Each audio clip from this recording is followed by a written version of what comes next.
Poor mechanic gives billionaire's disabled daughter a miracle. Mom breaks down in tears.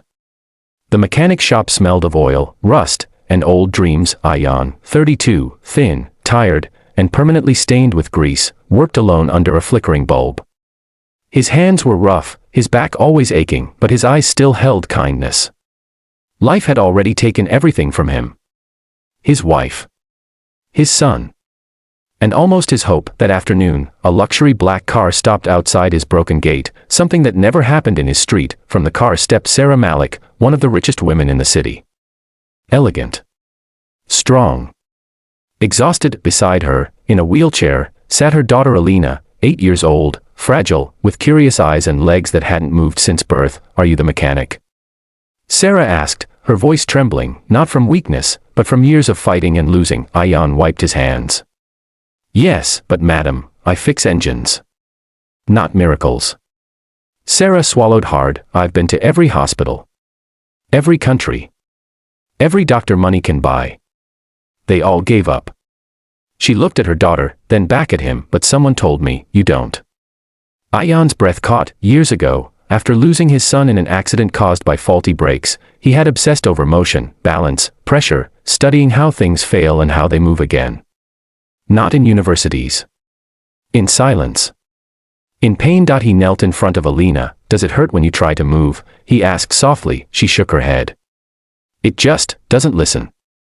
Ayan closed his eyes. "I can't promise walking," he said, "but I can promise I won't lie." Sarah nodded, tears already forming. "When you've lost everything," she whispered, "truth is the only thing that doesn't hurt."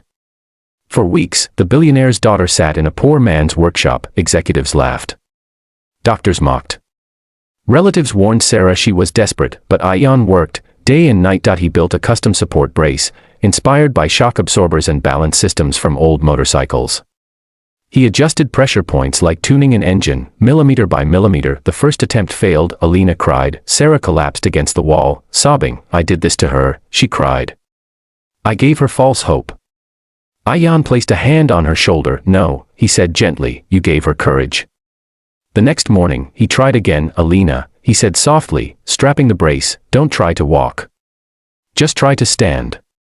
She held his hands. The room went silent. Her legs trembled once, twice. Then, she stood, not strong, not steady, but standing. Sarah screamed, and then fell to her knees. "My baby," she sobbed, pressing her forehead to the floor. "My baby is standing." Alina looked down at her legs, eyes wide with disbelief. "Mama.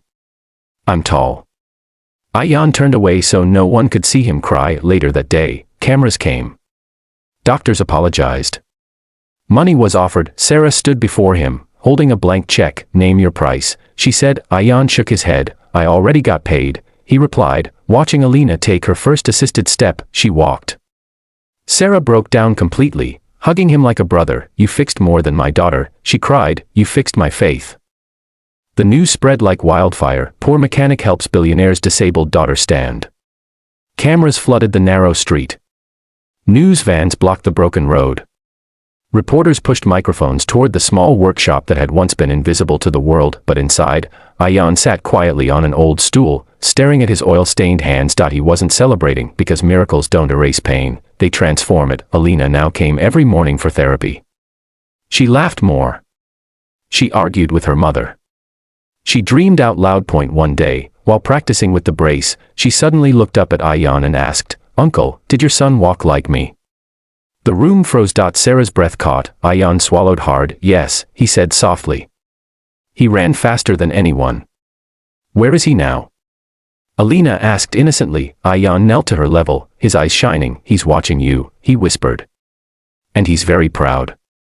That night, Sarah stood outside the workshop long after everyone had left. "You could have taken the money," she said quietly. "You could have changed your life." Ayan smiled faintly. "My life changed the day she stood up." Sarah's voice broke. "Then let me change yours."